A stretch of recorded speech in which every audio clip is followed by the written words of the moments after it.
We're back. Back in the world of YouTube. So, Second Ashley, episode. yes, the second episode. I want you today to introduce us because I just don't Wow. expect that each and every person in the whole entire internet knows us already. Listen, I think, this is what the broker survival kit. This is our weekly YouTube get together where we talk about all things real estate, the good, the bad, and the ugly. This is with myself, Ashley. Obviously, I'm the real estate COO, and I've got Ms. Olga Sinenko from the Live It Up University. Yes, sales I trainer in for some Dubai. reason, I give it such a long name, Real Estate Growth Academy, and I'm just like, Yes, is this a good name? I'm not sure. I think it's better to call it like educational platform, just to like I just like Live calm It Up. down yourself a bit from academy. I'm not sure. No, just live it up. I like the Live It Up University because we're living it up. I think it just has a good ring to it. Yeah. Okay, But guys. listen, So hopefully today's topic, we got some kind of. guests back, and we're going to be obviously discussing some bits and bobs today. What are we going to be discussing today in this episode, Olga? So we still do have some questions from the previous live that haven't been answered. And then my offer was, why wouldn't we talk about not as pleasant, not as nice, not as sweet and soft and comfortable? The Ooh, topics, why brokers, and maybe that's going to be you, yeah, or maybe you are now in that position. Why do brokers leave the company or leave the industry altogether? So what might be your roadblock, and good how one. to potentially either predict that that's going to be a roadblock and kind of not put yourself in that situation where you're working with this company, or overcome it and get stronger on the other side. I feel that there's so many brokers that enter into the market every single month. Hundreds, hundreds and hundreds of people that are pretty much either in Dubai and moving into real estate, or they're moving from their home countries and getting into the industry from start. I know that when I moved to Dubai and I was, thinking about getting into real estate and I was contacted by a company, I was kind of sold a dream. I was kind of, and I had my rose tinted glasses on, and I thought it's gonna be roses and picnics and really easy. And the way she made it sound was, I'm gonna make lots of money in the first year and I'm gonna change my life. And I thought, oh, great, it sounds too good to be true. And when I actually got to this company, yes, it's a great company. It wasn't quite what it was cracked up to be in terms of the support and the training and just the guidance and ongoing kind of support from my colleagues and from my manager. So that kind of made me feel a bit uneasy about the whole situation and lose a bit of trust in the company. And, that's why I ended up moving on. So I feel like there's a So, lot of people like this. so when you're saying not enough support, because I feel, from my perspective, when I am the one who is training the new agent, and you want to empower them with literally as much as you can, but what you can do within like the first week or even 10 days or even 2 weeks, Yes. that has to be learning by doing anyway. And if that is Correct. not happening, then you're not going to be able to go forward. So if you Correct. remember that, of course, like what was the support? What Do you know what, there you wasn't no thought much. I feel like, I was pretty much given my area. I had 1.5 day worth of training. And bear in mind, yes, I've been in the UK and I did real estate for 10 years. So I knew the real estate market and the way the UK market works and the processes back to front, inside out. When I got to Dubai, it's almost like I had to reset my button because everything was so new and foreign. But I wasn't really taught the basics of the job and what I needed to do. So I kind of had to figure it out and had to ask my colleagues and just listen to what was going on around the room. When I would ask my at the time manager for advice, it was more like, talking about what's happening at the weekend, what brunch did you go to? And it's more that kind of talk. And I didn't really get what I needed from this person. And, as we know, in real estate, it could be the difference of you making it or not making it. Yes, you've got a responsibility for yourself, and you've also got to take responsibility and make things happen for yourself. And I'm that sort of person. If I'm not getting what I need from somebody, I will find out myself. I will make it happen. I'm not going to use that as an excuse. But also, I do want to feel supported and guided and know that somebody has got my back in every situation, should I need it. So it's a bit of a mix of that. Well, about my experience being a broker, because I started as an agent, back to the agent shoes, in January 2015. I think I found out that there is some sort of service fees on the month too. I already got my first rent at that point. There were no training at all altogether. It was not existent. I got friends with people around me, and I understood quickly. The only thing that I got from my RERA course, which they sent us, unfortunately, guys, back in, you have to go to land department. I was in a metro land department. Then I was trying to find the land department. God knows, the Google Maps were not like a thing that you can just go and just Google yourself. Over there, over the 3 days of training, I've got one thing. Find yourself someone who is more experienced than you, and do whatever it takes to make him help you somehow. Offer him whatever admin services, fill up his listings, call to his leads, follow up on whatever he wants. And that's what I did.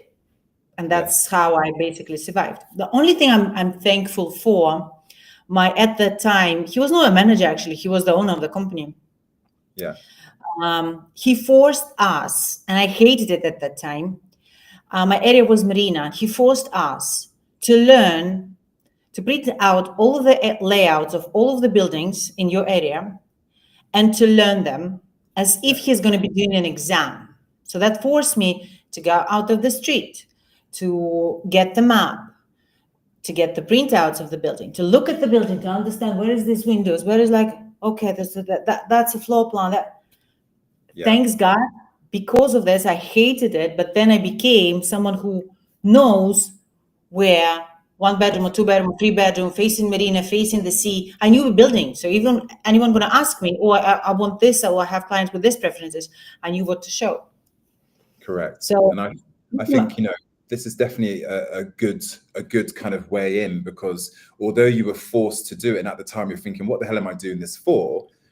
In the end, you actually found it really beneficial and became a specialist because you knew all the types of the buildings that you were covering. So then you become useful to your clients because you're adding that value, and then they're going to be trusting in you because you know what you're talking about, as opposed to not knowing anything, not taking the time to actually learn your craft, which unfortunately I feel most brokers, they don't take the time to learn. They do expect a lot of it to be given to them, but they don't actually want to go out and learn themselves, if that makes sense. So I feel like, yes, the company should always provide training and guidance and support, but also you should want to better yourself as well. The question which we haven't answered from the previous Tuesday. We had quite a few questions, didn't we? How do you feel it went, by the way? It was our first one. So how do you feel it went? I had some really good feedback. Which one you want to answer? No, I'm saying last week I had some really good feedback from our first episode. How do you feel it went? Honestly, we were surprised ourselves that it went so well. Okay, so Jerry adds actually a question from my Instagram. Yeah. Are top performers willing to guide new players? What do you think? When you were a top performer, were you willing to guide new players? So existing brokers, is that? Yeah. I mean, not just brokers, someone who is already doing good. I think it depends on the company, the team, and the culture. I mean, I know in the company I work, the brokers are super helpful. I've got a couple of senior brokers, and you can hear them, explaining and telling and helping and guiding the newer brokers. So I feel like it depends on the company and the culture that they have, but it is hit and miss. I'm lucky in the fact that I've got a great team and they do help each other out, and I've worked for some good companies, and the senior brokers, it's the culture that we've always instilled in our brokers, so they would always help out. I have had brokers come from different companies where they've said they've moved because brokers and people don't help them, and it's quite guarded and quite closed off. So they feel like although they're working for the same company, it's kind of like they're all working for separate companies. And that's not the kind of culture that I would want to work for. So I don't blame these brokers for wanting to move to find better places. So the answer to that question is in most cases, yes, but it does depend on the company that you choose to work for. I had a good conversation. I recorded the interview with my top performer in my coaching from, I would say, last year and this year, actually. Ekaterina, she made altogether with 1 year coaching with me, 1,650,000 dirhams in her own commission. So she told me the story. Before she found me, she was working already in the industry for 2 years. That she was not happy with the results that she was making. It was like so much money she's spending for commuting and other stuff, and like, was not even covering that. So she was sitting. She never knew coaching exists in real estate. Like, oh, I can hire myself a coach. I never thought about that. So she was sitting, and like the idea that came to her is like, I will message all of the stockbrokers, at least as someone who appear to be closing the deals on LinkedIn, on Instagram, and I will offer them like to be their admin, to do like whatever they share my commission. Yeah. And I was like, okay, interesting. She never told me so. And I was like, how many have you messaged? And she's like, 5. And I was like, any response? She's like, no one responded. No, I bet no one responded. No one responded. Yeah. So that's interesting. I feel like definitely. I feel like if you are an outsider or you're not working for the company, I don't reckon brokers, because I feel like everyone's so guarded as well, because they're like, what is your motive? What are you trying to get from me? What are you trying to take from me? So that's probably why these brokers didn't maybe reply, because they're thinking, what are you trying to get? Which is a shame, because people are wanting to, learn from these people. But because of the industry that we're in, and, there's a lot of bad stories versus good stories, a lot of people are guarded and they're quite closed off. So do you want to read the question of Mohammed? Mohammed, hello. Great experience. Thank you. That's good. So I have a question. What if the company not paying my commission? What to do? Okay, that's a very... I do have a full answer on that. Yes, but I said, do you maybe want to start with this answer? So should I jump in? I had an experience with the same coaching client, by the way. Her company decided not to pay her 600,000. So the money being received by the company already and spent on other stuff. What you have to do as an agent to, first of all, secure yourself, to even being able to apply to Labor Department, to Mahor, to raise the case and kind of get it. You have, first of all, to make sure that you have your RERA card, you have a visa with this company, so all your documentation is clear. Second of all, you have to always collect all of the paperwork from your deals, regardless of whatever it is, off plan or secondary. You have to collect all the paperwork. You should have all of the evidences. If there is an off-plan, because that's really important right now as well. Yeah. So if it's an off-plan deal and you are just an agent, developer whom you've been working with, the developer agent can give you the copies of the documents and can confirm. I was looking for the lawyers for the case of my client. So on average, there is a processing fee, of course, to open the case. On average, lawyers will take 5% of the commission. However, what I heard from others who've been fighting for commission as well, that usually it's always going to be decided towards the broker. And any disputes right now which are going in real estate, the Labor Department, most of the time, if you have all of the evidence base ready, will decide towards their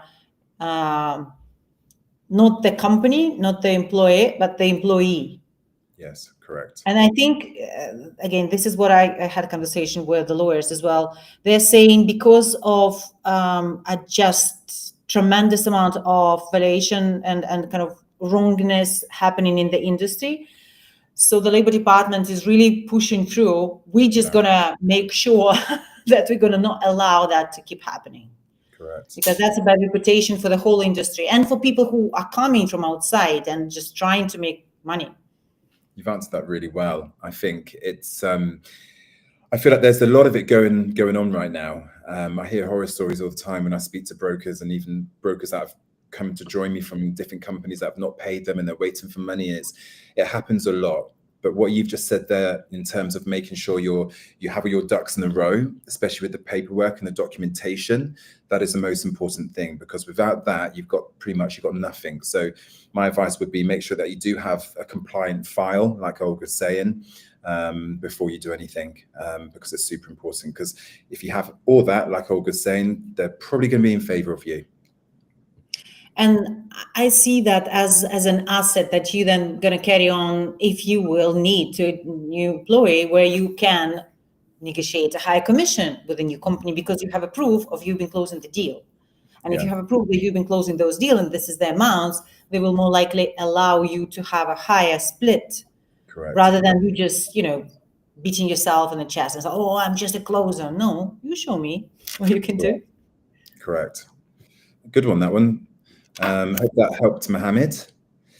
I've got a question here. Yeah. This was from Martin, came from my Instagram. And he said, what are some common mistakes new brokers make and how can they avoid them? What do you think? I think with this one, it's a good question, because I feel that new brokers, they overcomplicate the job at the beginning. I think the rules of the game are so simple. And I always say this, I think the rules of the game are so simple. Once you finish your training and you're on the sales floor, keep it super simple. You've got to build your shop. You've got to build your branch within your community. So what do you start with? You start with listings, right? So you're going to start to get the listings. What do we need to do? We need to make the phone calls. So keep it super simple at the beginning. Focus on the phone calls. Practice master your craft when it comes to speaking to these landlords and these sellers. Make sure your pitches. That's a difficult part, right? Oh, I have to talk to strangers? Correct.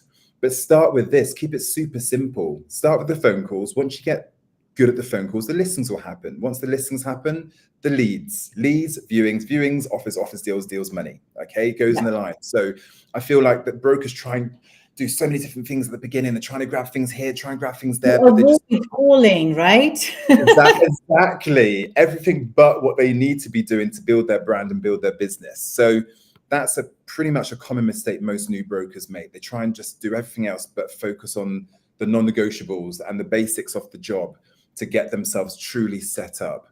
That's one thing. I also think when it comes to secondary brokers, they don't focus on building their CRM enough. So at the beginning, when they are making their phone calls, they should be thinking about scaling their business.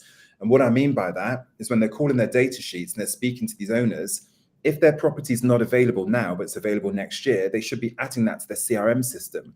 So they're then scaling their business, they're ring fencing the data for their community. And then I'm going to stop you from that. One of the main reasons probably not doing that, rather than, oh, I'm just lazy, is because they think that they don't want to share something that they found, pretendedly, etc. But then that's going to come back and bite them, because then if I'm doing that, let's say I'm calling and I'm not adding it to my CRM system, and I've been talking to this guy on WhatsApp for the last 4 months, but then you call them and then you have a conversation and put it on your CRM system, that's your listing. So it doesn't matter all the phone calls and WhatsApps I've been making, it's irrelevant, because what the manager and what the company's going to go on is what's on the system. So brokers have this mentality, but they're actually messing themselves up, and they're not building and scaling their business. So when they do come into the office in 6 months' time, they should have a whole heap of reminders and follow-ups from people potentially with properties. If they're not adding to their CRM system, they're not growing. I would say that, from what I see, that's very valuable you're saying this, and it definitely very, very simple. It comes down to how many conversation with strangers about real estate you had on a daily basis. There is no need to do anything else. Correct. Additionally, what I see is that whenever they feel like, for example, you start working with a company which is mainly focusing on off-plan, right? And then you see that your friend somewhere, another company, just closed a rental deal. Yes. Oh. and you spoke to a like random stranger in the elevator, you told him that you're in real estate, and he's like, oh, I'm actually looking to rent a new apartment. I'm kind of bringing the exact case that a couple of days back was talking with an agent. So he's coming to me asking, Olga, should I sign the A2A agreement with an agent? And he's a newbie, I just trained him. And I'm just like, you're doing rentals now. For what for? Oh yeah, that's a rental. I'm going to show you. Okay, so you have a client, you have a tenant. He's like, yes. And I was like, what's the property is? I was thinking, I don't know, if it's 300,000 yearly rent, what to do? It's fine. Oh, it's just a studio in Marina. He's like, but you found the broker from the property fund. He's like, yeah. I was like, and who agreed to share the commission with you? Because it's just a minimum commission, and someone is so desperate, the same as from the property fund. Usually the broker is going to say, no, I do not deal with agent on rental deal of something which is, let's say, below 100,000. How much it will be. And then he goes into all of the explanation. Who is this person? I was like, okay, answer me a couple of questions. Has this person seen anything yet? Oh, I don't know. For how long have you been looking? Oh, I don't know. Okay, why does he need to move? Why not to stay where he is? Don't know. Oh, it's a sharing accommodation. She wants to move. I was like, okay, so why you haven't moved before? What stopped him? I don't know. And I was like, you don't know anything about the client. Okay, so tell me which listing you're going to show him. I have these 2 studios in the same building. I know the building, it's Live Marina. Haven't been in the studios, but I know that I was on a launch of that building in 2018, so the building is new. So I assume that's going to be way better than, and there is not much studios in Marina, as per my old memory being an agent in Marina. And I was like, okay, so what are you going to show him? Just these 2 studios? He's like, yes. I was like, so you don't know what he's seen. You're going to show him these 2 studios. And correct me, Ashley, if I'm wrong, because that's just my common sense. I don't know if it's an agent common sense in me or it's just a common sense. Like this person haven't seen anything, let's imagine, right? You're going to show him more or less exactly the same 2 units, which might be one of the best, but he doesn't know that because he haven't seen anything. What you have to do now, you have to go and find a shitty unit for him to have a reference point. Because he's not going to be able to understand, well, is it good, is it bad? I just seen 2. Who's going to select based on 2 units? He's like, okay. Yeah, but I don't have time to do that because it's just going to be in 4 hours. And I was like, do you understand that you've done all of this work? And just because you've done it wrong, you're going to waste your time. You're going to bring the client. You're going to show him these 2 units. He's not going to make a decision. Correct. So that's wrong. Without this small piece, that's all wrong. It's so true. And I think it's definitely another pain point that I feel with brokers and new even existing experienced brokers. And the key thing is here, it's qualification, right? I hear so many times when brokers will get phone calls and literally the phone call is like, yeah, hi, it's available. Yeah, I can be there at 2:00. I'll see you there in the lobby. Yeah, okay, bye. And then I'm like, okay, I'm going to ask you, like, I'm going to wait until they get back and see how it goes. And, you know, you go and see, how the viewings go. Oh, they didn't like it. Oh, why didn't they like it? Oh, because the unit I had was a row facing view. It was a low floor and they want a high floor. They want a marina view or whatever it's going to be. I'm like, okay, so did we ask those questions? Did we find out what they've seen? Did we find out what they don't want? Did we actually qualify the client before going out? In most cases, it's no. And even in my team meetings, and my brokers will tell you this, I always ask questions because I want to understand how much they've qualified the client. So I'll always ask, why are they viewing this property? What have they seen? Why are they looking to move? Why do they need 2 beds? There's only 2. Like all these sorts of questions I will always ask because I'm not trying to catch them out. I'm just trying to understand or get them to understand that actually I haven't qualified this person enough, and that's probably why I haven't closed a deal or I haven't closed them down to a deal. So it's super important. And I think that's definitely a huge mistake that new brokers and existing brokers make. Don't qualify. And you're completely right on that. And I feel like we have to invent a new word because word qualification doesn't actually reflect what we are talking about. Yeah. It's even up to the T, I want to say investigation, to investigate the client, but it has a negative stigma, which no one wants to do that. Because qualification for many brokers is going to be, oh, do you want to buy? Oh, you want to make some money? Oh, you want a high ROI? Oh, you want for your family? Or you investing? Or you want to personal use? Oh, yeah, I've done qualification. That's not, man. You've known nothing about this client. It's so And true. Fact finding. Should we call it fact finding or something like this? which you don't even know what is underneath. Like, he gave you some answers. I do remember myself being a broker and being a sales manager after.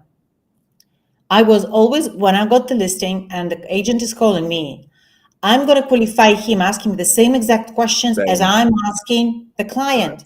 And he doesn't know the answers. I'm going to tell him, okay, fantastic. How about you're going to go back to your client? I will explain, I will coach you, because I don't want to waste my time on wasting client time and his time. And he's like, oh, okay, thank you. I always got a positive response. I always run to that client, then get back to me. And I was like, okay, then you're going to do this and this and this. Have you showed him any? And then I can control the deal. And I know that this broker is actually going to be able to close because he's listening to me. Okay, we have a questions. What's the best way to build an inventory starting from zero in Dubai market? I would assume that this is a question about the secondary market.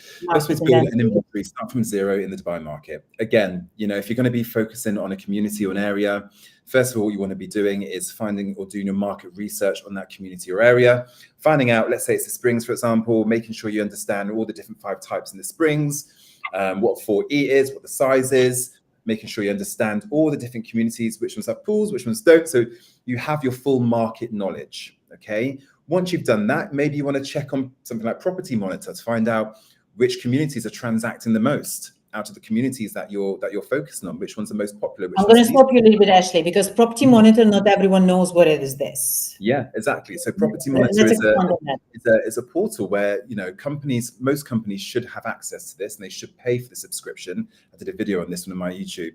And so we're going to go and check. We're going to link it into the description. We'll link it. And it's basically a portal where you can go and check all the recent transactions for your community or your area or even Dubai.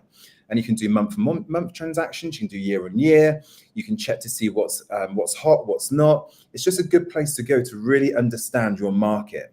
So what you should always be doing, hopefully if your company has it, is going on to Property Monitor and checking out what is happening in your community, where to focus your time and energy. Once you have that, then I would definitely then be making phone calls for those specific communities and then trying to build some prospects and some listings for that community. And hopefully from there, you'll start to see some results coming through. The stats don't normally lie. Yeah, so now we're going to go to the nitty-gritty on how to get these listings. Usually company will provide you with, actually called the data sheets. But let's be honest, this is not very legally acquired data. So these owners never volunteered to be on that list. So this data being, handed over in a various ways. So potentially we think that this data is still accurate because of transaction speed in Dubai real estate. So it's usually going to have a lot of details, which half of them we don't know even what it is, some different numbers. Correct. And stuff like this, but you will have an email, phone number, and full name of the owner as well. And the address of the unit, and normally the size of the unit as well, so you can check to see what type it is based on the size that is on there. It's going to be 2-bedroom, 3-bedroom.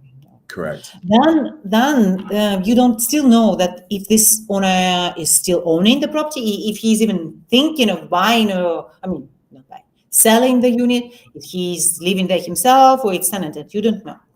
So there is a couple of ways to find out. One of them, which is easy and everyone is doing that, is start sending the WhatsApp messages, spamming, which is going to probably result in your WhatsApp being blocked. And unblocked every week. Or you can use the bots, which allow you, we're not going to dig too deep into that because it's as well kind of a bit of, gray area. There are bots in Telegram which will allow you, actually expand on that, please. So we're talking about the URL one, yeah? Yeah, the one you put the... Yes, so this is for basically for low-hanging fruit. So let's say you you're looking for a specific type of property for your client, for your tenant, or for your buyer. You can go. Or even if you don't have any client or tenant, but you just want to make sure that whomever you're calling is actually in the market for selling or renting his property. Correct. So I always call this low-hanging fruit, because we know these properties are available. It's something quick to get you started. So what you can do is go in Property Finder, go obviously through your community, any listings that are good prices or something that is of interest to you or your clients. Copy the URL number or the URL address, pop this into this Telegram bot, and it will come back to you with the property address. So then hopefully you can go to your sheets that are provided by your company or your CRM system, and you can cross-reference the address with the address that you've got from the URL, and hopefully the owner's details is there, so you can proceed to call him because you know the property potentially is available. Yeah. However, surprise, surprise, you will still have to call him. And I do recently release a brand new cold calling training on psychology behind the call, including, what to say, how to say it, all the patterns interrupt, how to prepare yourself for the call, how to get yourself through that resistance of the first seconds. Probably we're going to link it to this live as well. However, your success in the beginning and your ability to communicate, and again, I'm going to repeat myself, I do have a script. I do provide the script on the cold call where you're not going to be sounding like 99 or maybe even more people are using my script now. Let's say 95% of other agents, you have a chance for the person to engage with you, but then still it's about how many dials you're going to be doing. Correct. And if you're going, and what would you say? What would you say is a good number per day as a new broker to be kind of making minimum? I talk a lot about this with the new starters. In my understanding, the way I was doing it, and my last, I would not say it's completely cold call. It will be more or less me cleaning the leads after my team. I was allocating myself for 45-minute splits. I had a timer on my laptop. I had everything prepared, print out, where I'm going to be handwriting the notes. I was not putting anything into a CRM system. If I had a lead potential listing, I will just write it down, agree the conversation, and I'm dial the next one. With this number, with this schedule, when I'm 45 seconds in, I am getting painfully upset with someone shouted at me. Then I look at the timer on my screen. I have 10 minutes left. I'm going to push through. So in this way, you can easily hit up to 100 dials an hour. Taking in consideration, on average, I had like 5 conversations. Correct. I agree with that. 200 dials is a minimum. That's it. That's for me, it was not negotiable. Because I know agents in the beginning of their career for 6 months, the first 6 months, they were doing 300, 400 dials, and they became extremely successful right after. So I see it as the same as playing golf. Honestly, I don't know why. I played golf once in the simulator, but I believe it's very simple. You're just picking up the phone. You're just doing the swing. Just swinging it. It's just about the quantity of the swings that you've done in your life. That's it. I always say it's about the output. You've got to have maximum output because, it's a numbers game. It really is. It's a numbers game. And the more you do, obviously, the more opportunities potentially you're going to get. If you're not calling many people a day, you're going to be very limited in the time of the number of opportunities that you're going to be able to get as a new broker. And what else are you doing? Like, what else is going on in your life?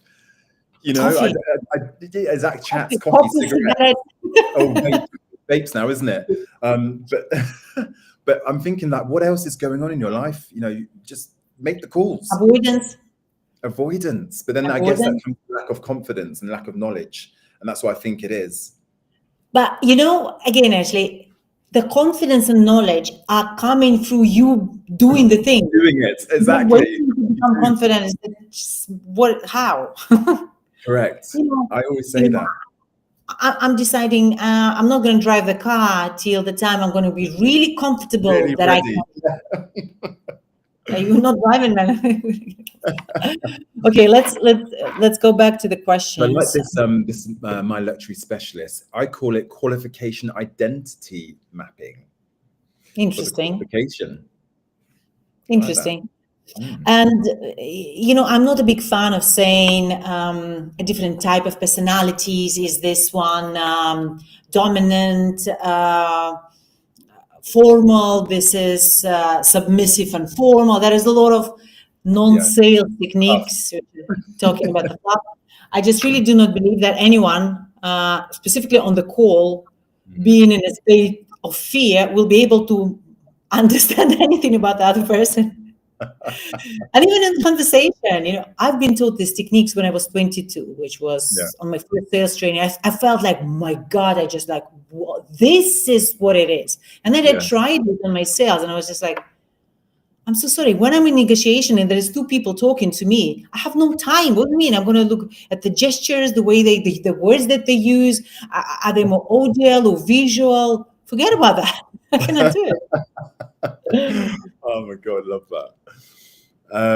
Do you want to answer this one? So give us an example of qualification questions for off-plan investors. I know you've been heavily focusing on this with your guys, right? So give us some examples. Let's imagine that you're calling to an age lead, because this is age lead, old lead, recycle lead, leads from your CRM. I mean, someone who inquired years ago, maybe a month. But God knows what happened to him. So he is still in recycle. And this is the first lead. If you are starting as an off-plan broker, walking into any company, unless you have all documentation that you've been closing millions, this is what you will get. They're never going to give you a fresh leads. And to be honest, Ashley, if you were in the position of the owner of the company, which you almost are in a position, would you give a fresh leads to someone you don't know? No. The leads that you paid. Call for that, rinse through that, the recycled ones, practice your pitch, perfect your pitch. And then once you've proved yourself and you booked a couple of meetings from these ones, and I can see the work in the CRM system, then we'll give you the good stuff. So here's your fishing line. So for those type of leads, my favorite script, and I do share that as well, it's definitely in some of my videos. You need to, those are kind of usually completely cold. So you need to find like kind of a hook just to pull them back. So that's going to be a simple question. My scripts always start with, hi, name. Hi, Ashley. So it's, again, a normal response of the person. Yes, who is this? But this is exactly what you wanted. Don't get scared. It's just Olga. It seems like some time ago you inquired about potentially looking into investment properties in Dubai. I'm just doing some updates in my system. So you pretended as if you are customer service. You're not a salesperson. So I'm just doing some updates in my system, and I'm cool to see. Have you found what you're looking for, or you are still looking? Exactly with this speed. Have you found what you're looking for, or you are still looking? Honestly, I can be boring like this. Right? Because you have to sound conversational, and this is when he's going to give you a signal. Oh, I'm still looking, or I'm found. If he found, then it's potential whom? It's your seller, right, Ashley?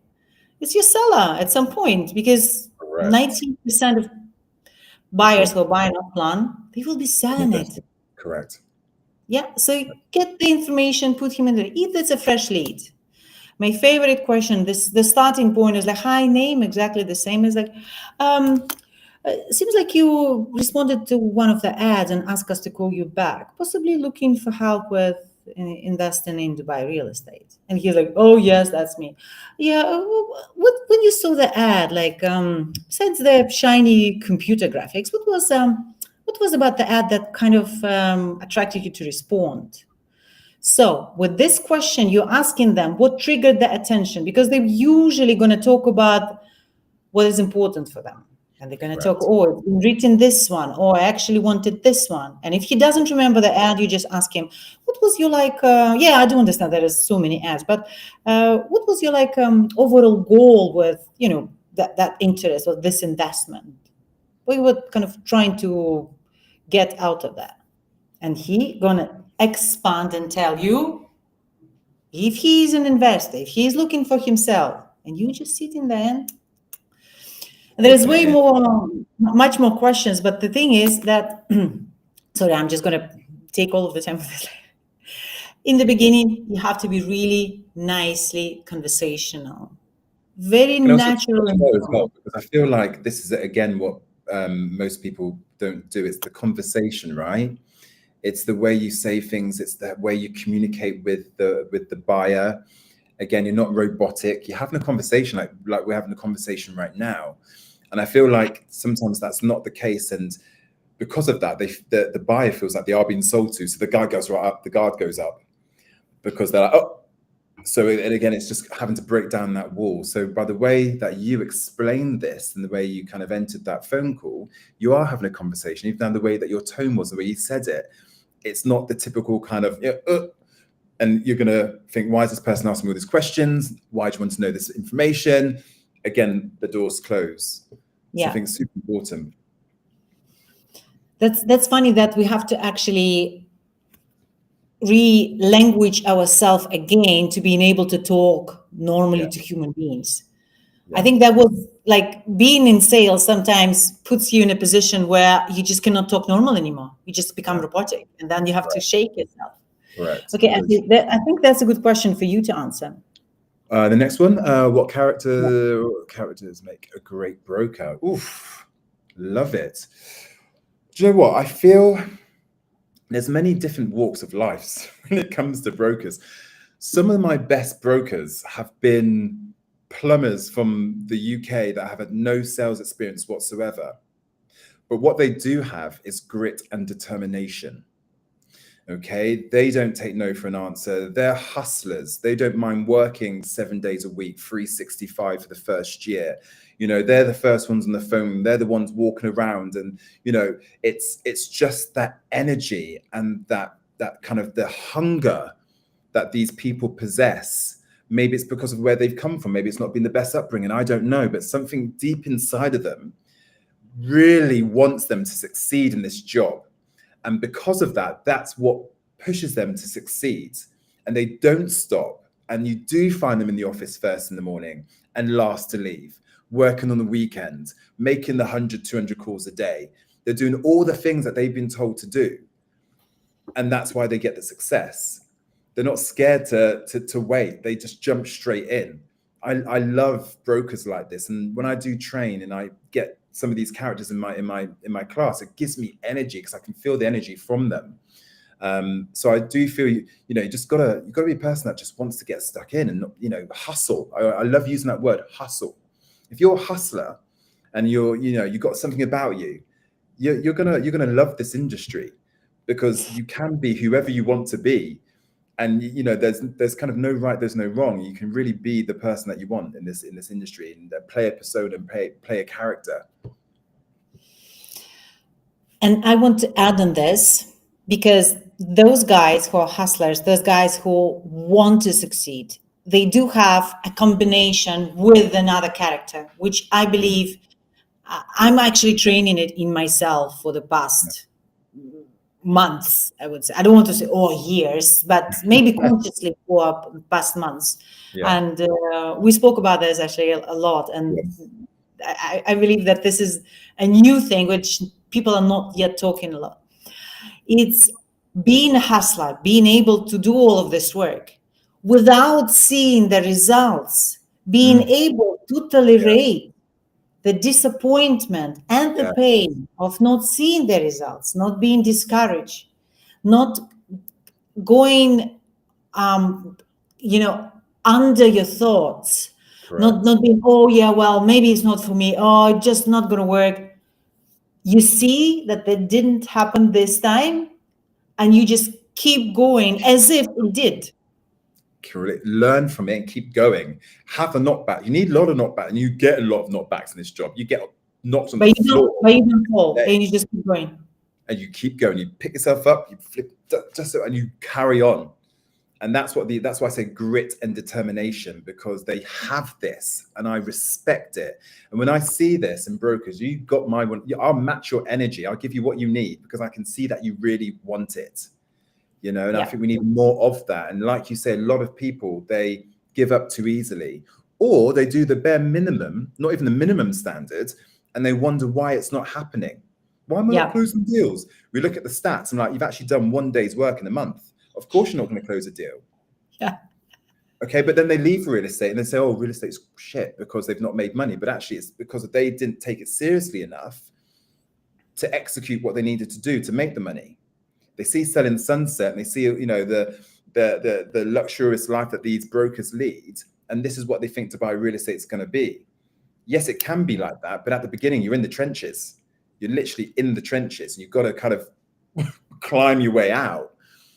It's a super hard job and it's not for everybody.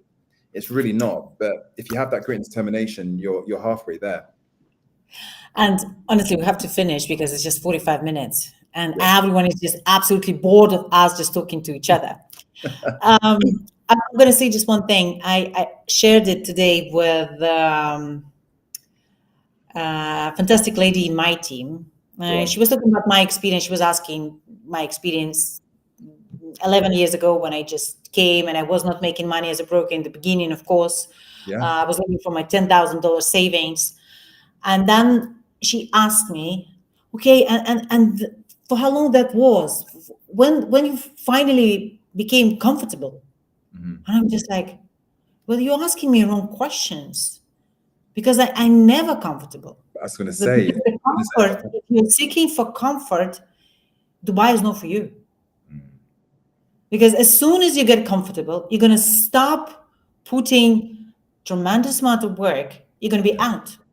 Correct. I was like, I'm not comfortable. No, it's not about the money. It's not like we've been talking. Money is not what motivates us anymore. Or that motivates us. But I feel like this comfort in terms of relaxation is specifically in the sales and such competitive industry as real estate in Dubai is where you have to avoid the cost. As soon as you're comfortable. I feel like I think it's a work ethic because from Europe, UK, the work ethic's completely different. I think people have a shock when they come here because we hustle hard. You know, Dubai is a place where you work hard, you hustle hard because, you know, Dubai can be the best place on earth if you've got money and you can live comfortably, but it can be the worst place on earth if you have no money. So, you know, if you want to stay here and be stable and be successful, you've got to get to work. So I feel like a lot of people do come, especially from the UK, and they don't necessarily kind of conform to the Dubai work ethic, and they end up leaving because it's just too tough for them. Yeah. So Mohammed never felt comfortable. That's how it should be. That's good. Keeps you on your toes. So how long did it take you to being able to pay for your own bills, housing, where you have?